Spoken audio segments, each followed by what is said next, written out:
మన బాధలను తెలుసుకోవడానికి యువ సంగ్రామ సదస్సుకు వచ్చేసినటువంటి కాబోయే సీఎం గారికి మన కేటీఆర్ అయినటువంటి కేటీఆర్ సార్ కు స్వాగతం సుస్వాగతం. యంగ్ డైనమిక్ లీడర్, దేశంలోనే ఐటీ మినిస్టర్ అంటే ఎలా ఉండాలని నిరూపించినటువంటి మన కేటీఆర్ గారు.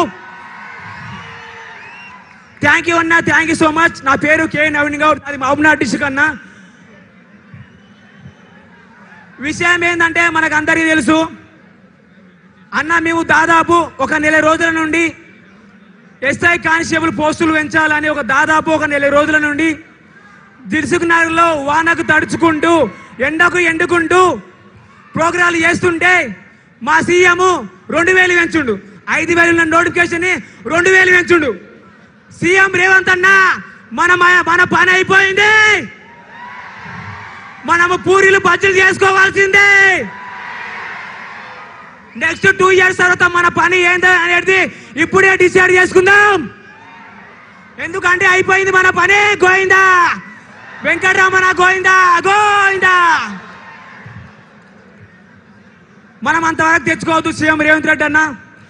ఇదే నిరుద్యోగులు కాంగ్రెస్ ప్రభుత్వం వస్తే మాకు 2 లక్షల ఉద్యోగాలు వస్తాయని మనం గెలిపించుకున్నాం. తీరా చూస్తే కోటి సుల్లా అబద్ధాలు మాట్లాడుతున్నారు. డైలీ మీరు అబద్ధాలు మాట్లాడితే ఈడ సహించే వారు ఎవరు లేరు. మీరు తక్షణమే 5000 వేస్తున్నారు కదా, 5000తో నోటిఫికేషన్ వేస్తున్నారు కదా, ఈ ప్రెస్ నోట్ వెనక్కి తీసుకోండి. అదేవిధంగా మీరు గత ప్రభుత్వం చేసిన తప్పులు మీరు చేయరని చెప్పి జియో నెంబర్ 46 రద్దు చేస్తామని చెప్పి తీరా చూస్తే మమ్మల్ని సభలు పెట్టించుకుంటూ కన్నీరు కారిస్తున్నామన్నా వెంటనే జియో నెంబర్ 46 రద్దు చేయండి.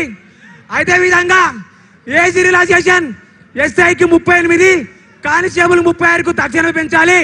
లేదంటే ఇదే పాలమూరు బిడ్డగా చెప్తున్నా, మీరు కూడా ఎస్ఐ కానిస్టేబుల్ పోస్టులు పెంచకుంటే తెలంగాణలో మరో 10 లక్షల మందితో విలియన్ మార్చ్ అనే కార్యక్రమం చేయబోతున్నాము.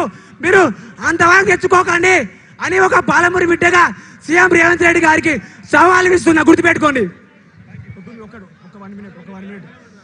సీఎం రేవంత్ అన్న, మా బాధను చూసి మా శత్రువులు కూడా బాధపడుతున్నారు, మా బాధలను చూసి మీడియా వాళ్ళు కూడా బాధపడుతున్నారు, మా బాధను చూసి ఇంటెలిజెన్స్ వ్యవస్థ బాధపడుతుంది, మా బాధను చూసి పోలీస్ వ్యవస్థ బాధపడుతుంది. మీరు అంత పెద్ద స్థాయిలో ఉండి సీఎం స్థాయిలో ఉండి మా బాధ మీకు అర్థం కావట్లేదన్నా. మీ మనమడికు పూరులు వేసుకోవడానికి ఇచ్చిన టైము కూడా మాకు ఒక 5 నిమిషాలు ఇవ్వండి అన్న. ఒక్కసారి మా బాధను అర్థం చేసుకోండి అన్న. మేము పాకిస్తాన్లో ఉట్టలే, అస్సాంలో ఉట్టలే, తెలంగాణ ఉట్టినామన్నా. వేరే స్టేట్ వాళ్ళం కాదు, వేరే దేశం వాళ్ళం కాదు. మా బాధ చూడండి. మీరు కూడా ఈరోజు ఈవినింగ్ వరకు ఇచ్చిన ప్రెస్ నోట్ని 7000తో నోటిఫికేషన్ ఇస్తామని చెప్పారు కదా, ఆ ప్రెస్ నోట్లు వేరేకి తీసుకోండి. లేదంటే గోయిందా గోయిందా వెంకటరమణ గోయిందా. నెక్స్ట్ ఎలక్షన్లో నేను చెప్తున్నా కేటీఆర్ అన్న, నిరుద్యోగి సర్వే చెప్తున్నా, మీరు కూడా ఒక సంవత్సరంలో 2 లక్షల ఉద్యోగాలు భర్తీ చేస్తామని చెప్పారు కదా, మీరు కూడా ఈ 2-3 నెలల్లో 2 లక్షల ఉద్యోగాలు భర్తీ చేయకుంటే సీఎం రేవంత్ రెడ్డి గారు గుర్తుపెట్టుకోండి, కోడంగల్లో డిపాజిట్ కూడా రాకుండా చేసే బాధ్యత, కోడంగల్లో డిపాజిట్ లేకుండా బాధ్యత ఒక పాలమూరు బిడ్డనే తీసుకుంటాడని సీఎం రేవంత్ రెడ్డి గారికి సవాలు విసురుతున్నా, గుర్తుపెట్టుకోండి. మీ గుండెల మీద రాసి పెట్టుకోండి. మహబూబ్నగర్లో 14 అసెంబ్లీ స్థానాలకు 12 సీట్లు ఇచ్చినాం. ఒక బాధతోనే చెప్తున్నా, మీరు కూడా వెంటనే ఉద్యోగాలు భర్తీ చేయకుంటే మహబూబ్ నగర్ లో ఒక్కటంటే ఒక్క సీటు కూడా రాని అని బిడ్డ గుర్తు పెట్టుకో సీఎం రేవంత్ రెడ్డి గారు.